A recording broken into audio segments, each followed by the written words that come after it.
Bonjour tout le monde et bienvenue dans ce nouveau Musical Reaction. Vous l'aurez compris, aujourd'hui on va parler de Starmania, que j'ai d'abord été voir une première fois en mai 2023 à Forêt Nationale à Bruxelles et ensuite mi-janvier 2024 à la scène musicale à Paris.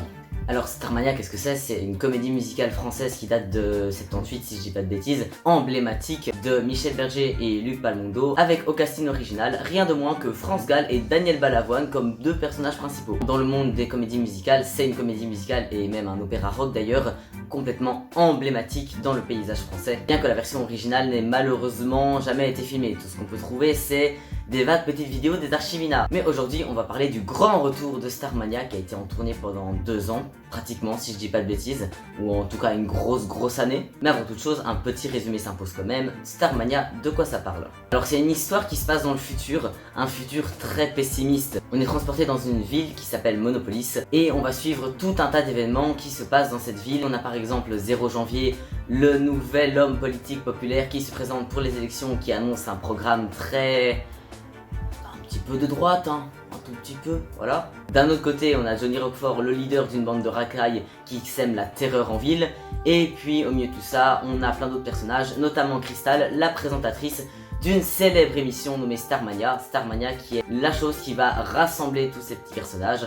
Une émission dans laquelle n'importe qui peut être interviewé pour être la star d'un soir de l'émission. On a 0 janvier qui va passer dans Starmania, mais on a aussi, à un moment donné, Johnny Roquefort qui va passer dans Starmania. Voilà, quand je dis que tout le monde peut passer dedans, c'est vraiment tout le monde. C'est ainsi que Johnny Roquefort et Crystal vont se rencontrer, et leur rencontre ne va pas les laisser indifférents. Alors quand je disais que la pièce se passait dans un futur très pessimiste, c'est dans le sens où bah voilà, on a 0 janvier qui nous présente son programme électoral qui fait pas rêver. On a du coup les bas quartiers qui sont complètement dévastés par les racailles. Les gens ont même peur de sortir de chez eux. Voilà, on a cette ambiance tout au long de la pièce vraiment très anxiogène. On sent que c'est pas un univers sain. Et du coup je rappelle qu'à la base c'est sorti en 78. À l'époque c'était presque un petit peu la vision que les jeunes se faisaient du futur. Les gens avaient peur pour leur avenir en fait, et Starmania ça dénonce vraiment tout un tas de trucs, ça met en garde aussi contre tout un tas de trucs, et ça offre une vision possible du futur, en tout cas de l'idée que les gens s'en faisaient à l'époque. Ouais non, pour le coup on est carrément pas sur un futur voiture volante et que sais-je d'autre encore comme truc farfelu. Non, on est sur un truc qui se veut vraiment très réaliste et très terre à terre. C'est sorti en 78. Le futur qui est présenté, c'est le futur du début de l'an 2000. On est dans un futur vraiment très proche.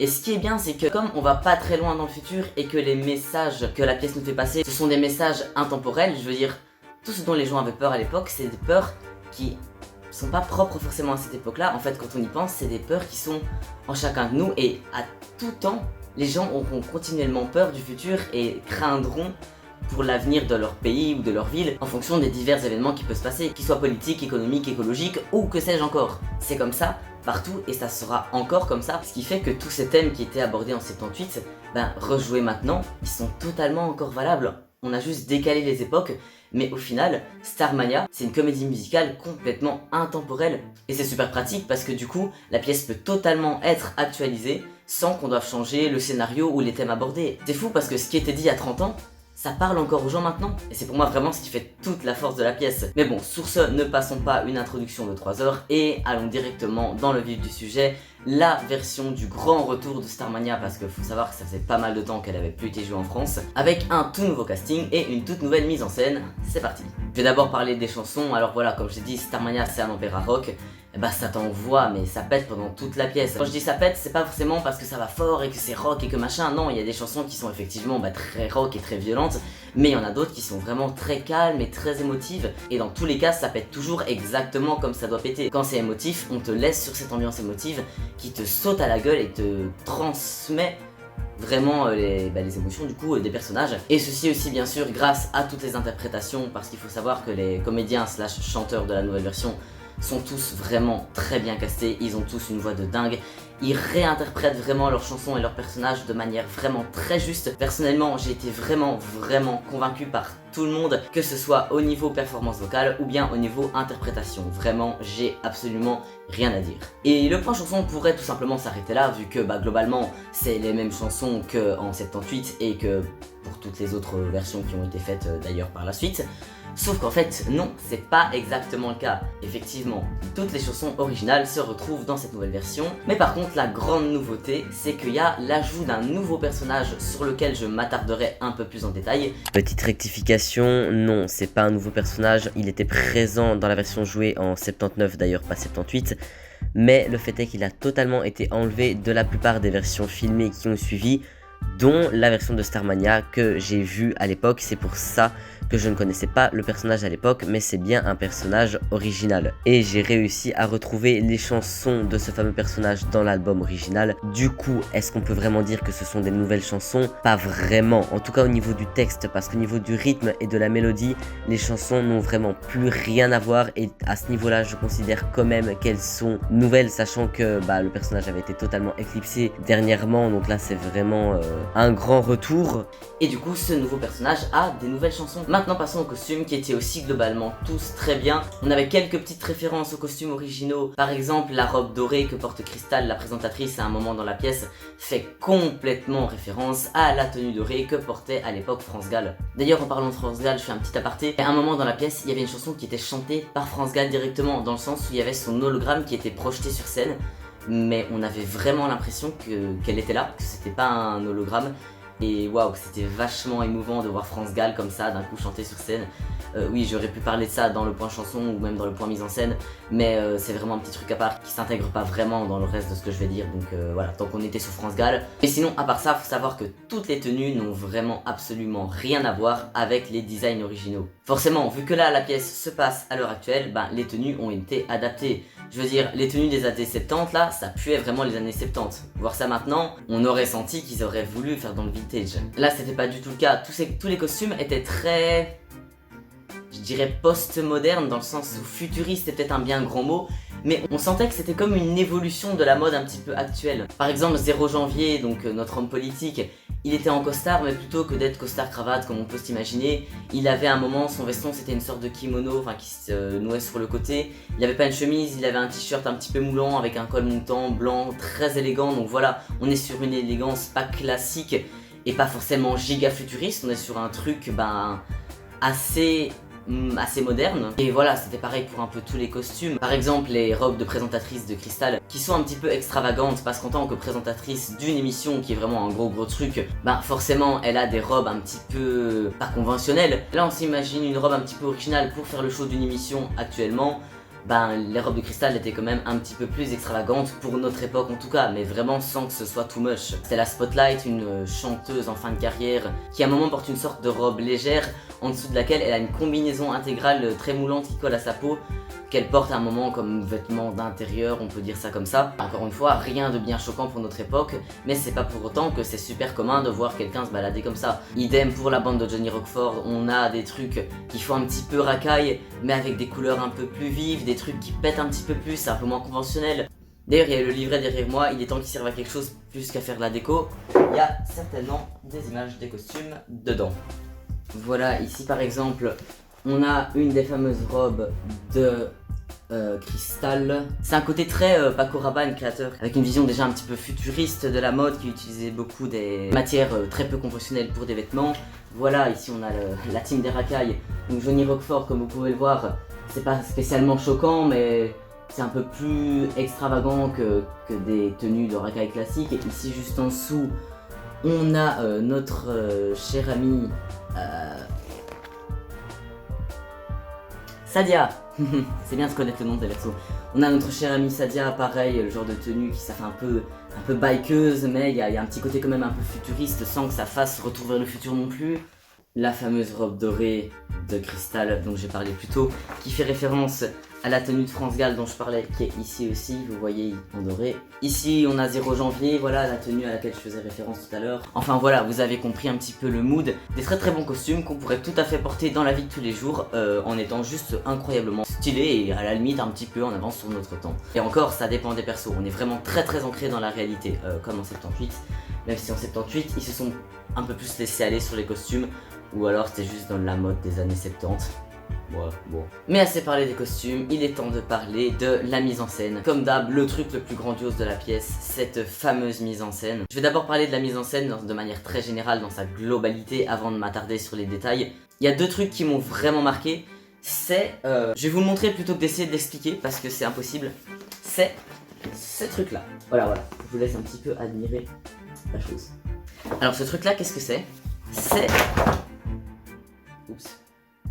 On voit bien que ça évoque une ville, une espèce de ville miniature très condensée, très concentrée. Il y a vraiment les gens qui peuvent se balader, monter dessus, il y a des escaliers qui vont dehors, dedans. Les comédiens peuvent vraiment monter d'un côté, ressortir de l'autre, et ça donne un effet très beau, surtout que la scène, il y avait un plateau tournant sur la scène, comme c'est souvent le cas. Et donc il y avait ce grand machin qui évoque une ville qui tournait, et puis on voyait certains comédiens à tel endroit, et c'était utilisé notamment au début pour un peu nous montrer les divers personnages de la ville, et puis aussi à la fin où là c'est une grosse fête et là il y a tout qui pète. Et il faut savoir qu'aussi ce machin là il peut se splitter en deux, ça arrive plusieurs fois mais ça m'a surtout marqué à la fin, surtout qu'il y a toutes les lumières qui pètent. On a vraiment l'impression d'être dans une mini ville illuminée, et donc t'as ces personnages qui montent dessus, qui descendent, et puis le truc se split en deux, ça dynamise vraiment la scène, t'as l'impression qu'il se passe plein de trucs.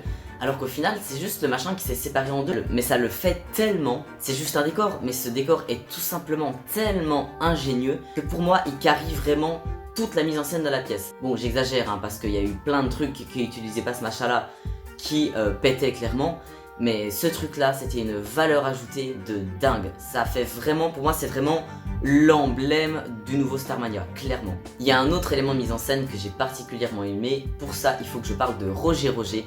Alors Roger Roger, qui c'est la voix off de la télé. Voilà, en gros, c'est le présentateur télé qui tient au courant les spectateurs des news et de ce qui se passe dans le monde. Et si dans la plupart des adaptations, et même dans la version originale, Roger Roger était personnifié, là, c'est simplement une voix qu'on entend et représentée par des projections sur les divers panneaux qui passent parfois sur la scène. Alors oui, tout à fait, il y a une image de Roger Roger que je suis en train de vous chercher.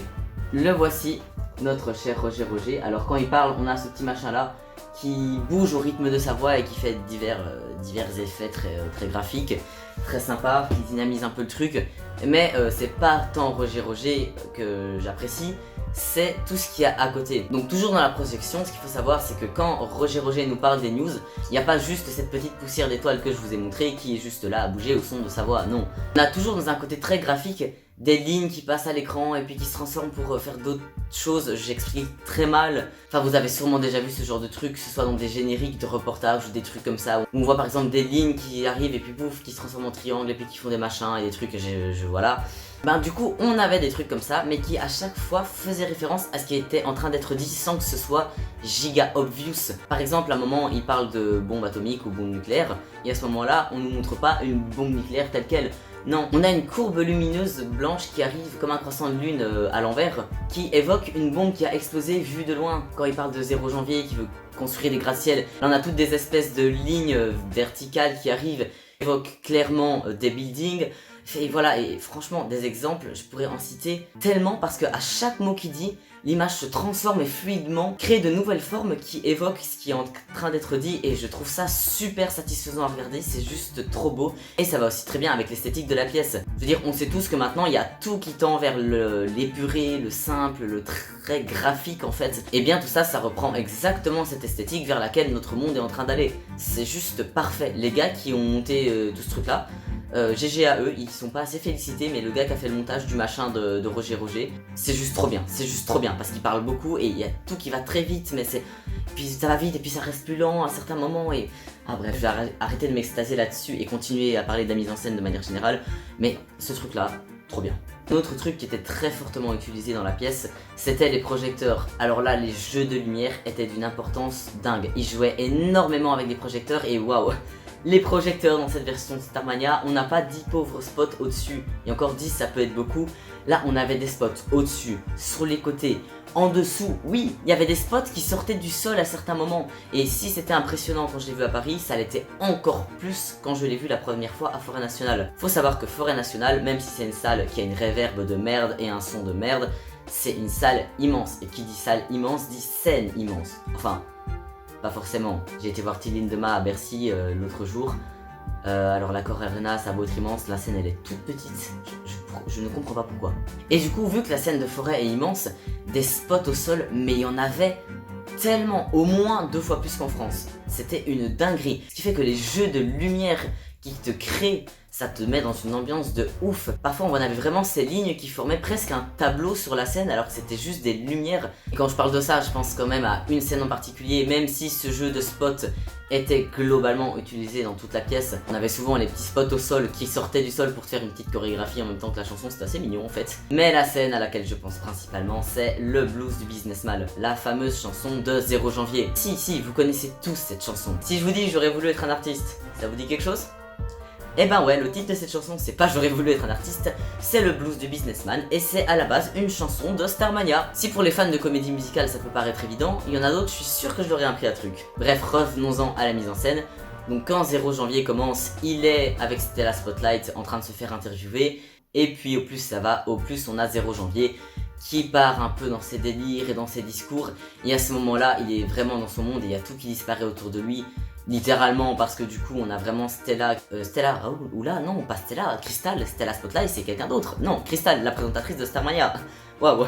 Du coup on a Stella qui à un moment se fait reculer de là où elle était posée, de sorte à ce que 0 janvier arrive tout seul. Et alors qu'à la base il était juste éclairé, d'un coup on voit ces spots là qui sortent du sol et on se dit wow, qu'est-ce qui va se passer? Et puis d'un coup, t'as tous les spots qui s'allument et ça te fait des tableaux mais de malade. Parfois, on a toutes les lumières qui se croisent pour former comme des étoiles à divers endroits de la pièce qui évoquent très clairement ça et arriver à retranscrire l'image du truc, bah c'est juste génial. À d'autres moments, on a les spots du haut et les spots du bas qui se rejoignent avec en même temps ceux sur les côtés qui se rejoignent également pour former comme les barreaux d'une prison et on voit toutes ces lignes verticales et horizontales qui se croisent. C'est tellement net et tellement beau à voir et se dire que c'est fait par juste des lumières, c'est incroyable. Imaginez-vous, c'est tout calme et puis d'un coup on a le « j'aurais voulu être un artiste » et là tous les spots qui arrivent qui forment des trucs pour pouvoir faire mon numéro et ça rechange. Et c'est fou parce que c'est une des mises en scène et un des passages les plus emblématiques pour moi de cette nouvelle version. Et pourtant il n'y a pas un seul décor sur scène, il y a juste le gars qui est là tout seul avec ses lumières autour de lui. J'ai jamais vu un jeu de lumière pareil, et je crois honnêtement pas que je reverrai un jeu de lumière de ce niveau-là de ma vie. On sous-estime toutes les choses qu'on peut faire avec la lumière, mais outre les aspects techniques et technologiques de la mise en scène, on a bien évidemment les performances des comédiens et des danseurs. Bah oui, y a pas que les machines qui font un bon taf. On avait plusieurs chorégraphies et elles étaient toutes vraiment ouf. Après voilà, c'était pas des grosses danses comme dans le bal des vampires, dans Caz ou même encore Notre-Dame de Paris. Mais il y avait quand même des trucs vachement impressionnants. Par exemple pour Travesti, la chanson de Sadia, enfin une des chansons de Sadia, mais la plus emblématique chanson de Sadia. J'ai dit beaucoup de fois le mot Sadia en très peu de temps. Et bah du coup on a Sadia qui d'un coup monte sur une voiture que les Étoiles Noires, donc le groupe de racailles de Johnny, avait complètement saccagé. Et elle est là, elle saute dessus, elle te fait des mouvements pendant qu'il y a la voiture qui tourne, elle saute sur Johnny et waouh, mais l'effet qu'elle te fait c'est un truc de dingue. Elle danse tellement bien, elle bouge tellement bien, la manière dont elle arrive sur scène, dont elle enlève sa perruque pour dévoiler sa chevelure bleue électrique. Puis d'un coup le moment où elle monte sur cette voiture et commence à danser dessus, c'est dingue. L'effet est juste parfait et c'est comme ça absolument tout le temps. On a un autre passage qui se passe à l'Underground Café, donc un des cafés de la ville souterraine, d'où son nom, l'Underground Café, tenu par Marie-Jeanne, notre chère serveuse d'automate. Je dis ça comme si tout le monde avait vu Starmania. D'ailleurs big up à l'acteur qui le joue parce que il jouait du coup un personnage féminin et ça n'a pas dû être évident de jouer pendant autant de temps un personnage féminin et avec une telle justesse. Et le gars, mais il a fait une Marie-Jeanne qui m'a foutu mais les larmes aux yeux, il y avait une telle émotion qui se dégageait de lui. Voilà, big up à Marie-Jeanne, c'était la parenthèse.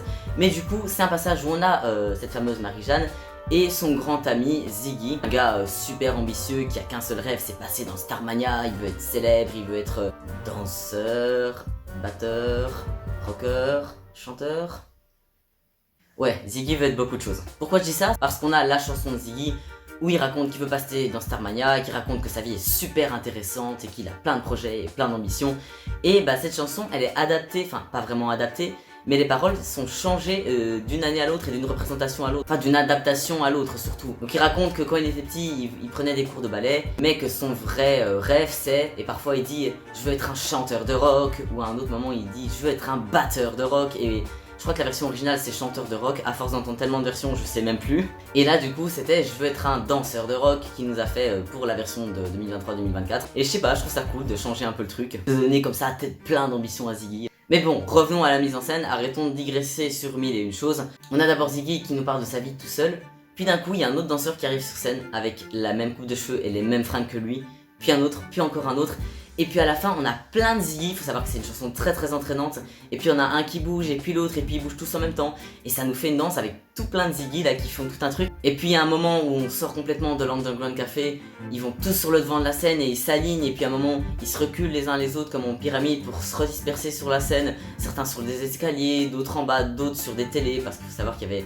C'était pas vraiment des télés, c'était des sortes de cubes, comme des télés très très modernes on va dire, sur lesquels étaient projetées des vidéos, notamment les trucs bizarres dont je parlais quand Roger parlait, mais aussi des vidéos promotionnelles de 0 janvier qui nous fait sa compagne, qui étaient diffusées au gros plan au début de la pièce. Et donc voilà, on a toutes ces télés où il y a tout simplement l'actualité qui passe, ça nous ancre vraiment dans le truc, donc c'est cool, j'ai encore digressé. Mais donc revenons dans cette chorégraphie. Tous ces Ziggy qui dansent comme ça, c'est juste trop bien parce que en plus du fait que t'as vraiment l'impression de voir plein de fois le même perso qui s'est dédoublé, c'est juste trop cool à voir. En dehors du fait que les danseurs ils faisaient une danse de malade, ils dansaient tous super bien, c'était giga synchro. Et on a aussi le fait que ça correspond totalement avec ce que Ziggy est en train de raconter. Toutes ses ambitions, tous ses projets, tous ces Ziggy ça évoque tout ça. Ça évoque toutes ces étapes de sa vie, ça évoque lui. Regardez-moi tout ça là. C'est moi, regardez comme je suis quelqu'un d'intéressant. C'est génialissime. Et bref, je pourrais vraiment analyser chaque scène comme ça, parce que tout était trop bien. Rien que le début, quand ça commence, on a plusieurs piliers qui bougent sur scène, entre lesquels on voit des gens qui passent avec une mallette en mode je suis en retard pour aller bosser dans mon open space, et t'as tout le monde comme ça qui marche en rythme au milieu de tous ces trucs qui passent. Voilà, toutes les scènes font tellement le taf, c'était juste trop bien. Et je suis sûr qu'après avoir tourné la vidéo, je vais faire putain, j'ai pas parlé de ça, ça aussi c'était trop bien, mais en même temps tout est trop bien, donc on va quand même s'arrêter là. Et venir à ce fameux nouveau personnage dont j'ai parlé. Donc voilà, comme je disais, ce personnage, c'est en fait pas une nouveauté de cette année. Après, est-ce qu'il était aussi important à l'époque? Si c'était le cas, pourquoi est-ce qu'il l'aurait enlevé de la plupart des versions qui ont suivi? Je ne sais pas. Donc voilà, par manque d'informations, je pourrais malheureusement pas vraiment juger ce que la pièce actuelle a décidé de faire du personnage. Est-ce qu'elle l'a vraiment réinterprété? Est-ce qu'il avait exactement le même impact en 79? Je pourrais vraiment pas le dire, mais en tout cas le fait est que cette pièce là a vraiment décidé de le remettre sur le devant de la scène et ce n'est pas anodin. Alors le personnage il s'appelle le gourou. Et le gourou, qui c'est exactement? C'est quelqu'un qui va un peu s'opposer à 0 janvier, toujours remettre en question son programme électoral, qui va d'une autre part proposer de nouvelles solutions en disant arrêtons de construire des gratte-ciel, faisons autre chose. Voilà, c'est vraiment un personnage qui est là pour offrir une autre vision de la vie aux gens que celle de 0 janvier. Et je trouve ça trop bien de l'avoir mis. Pourquoi? Parce que au final, même si 0 janvier gagne quand même les élections, dans toutes les autres adaptations de Starmania qui ont été jouées, ça a toujours été l'unique 0 janvier. D'accord, on sait qu'il se présente contre d'autres personnes parce que forcément s'il y a élection, ça veut dire qu'il a des concurrents. Mais ces concurrents, on n'en voit jamais la couleur, on les mentionne même pas. Alors forcément, tu sais bien que si on ne parle que de 0 janvier, il va forcément être élu. Comme si au final, il n'y avait pas le choix, qu'il n'y avait vraiment aucune autre alternative que ce futur pas forcément réjouissant et un petit peu drastique proposé par 0 janvier. Et là, ils lui font une opposition, quelqu'un qui le remet en question, qui remet tout ça en question. Dans cette pièce, il n'y a pas que 0 janvier, il y a autre chose qui est possible, il y a de l'espoir, il y a des alternatives à ce qu'il propose. Et même si c'est une pièce qui effectivement se veut un petit peu pessimiste, et on est toujours là-dedans vu que comme je le disais, voilà, ils n'ont pas changé l'histoire, 0 janvier se fait élire, malgré tout, les gens avaient eu le choix. On te montre qu'ils avaient eu le choix de pas voter pour lui, qu'il y avait d'autres possibilités. Et ça offre un message d'espoir de dingue, là où les premières versions le faisaient pas, où on te montrait juste une vision pessimiste, parce que spoiler, la pièce elle se finit pas bien quoi. Ça a beau péter et tout, Starmania, ouais le fun, quand on y pense, c'est pas du tout le fun ce qui se passe dedans. Et là, dans cette nouvelle version, ça a beau rester pas le fun, il y a ce message d'espoir qui est là, il y a cette alternative. On te montre que même si tout le monde a peur du futur, que le futur c'est probablement ça qui va arriver, que c'est pas forcément réjouissant, c'est pas obligé que ça arrive comme ça, il y a toujours des alternatives. On peut choisir de faire autrement. Ce personnage, il change complètement toute la donne. On est vraiment passé au level au-dessus de Starmania. D'accord, il y a tout ça, d'accord, on vous a déjà montré tout ça, mais là, c'est le futur, on peut avancer, on peut prendre une autre direction. Et c'est sur ces bonnes paroles, mes amis, que je vais arrêter là mon analyse de Starmania, joué en 2023 et 2024, en espérant que ça vous aura plu et intéressé. De mon côté, je prie pour qu'il fasse un CD, je sais que c'est plus la mode de faire des CD en ce moment, mais pitié, faites-le. Ils l'ont fait de tellement de représentations. Pourquoi pas cette version-ci? Enfin soit, je vous souhaite une bonne journée, une bonne soirée, et je vous dis à la prochaine.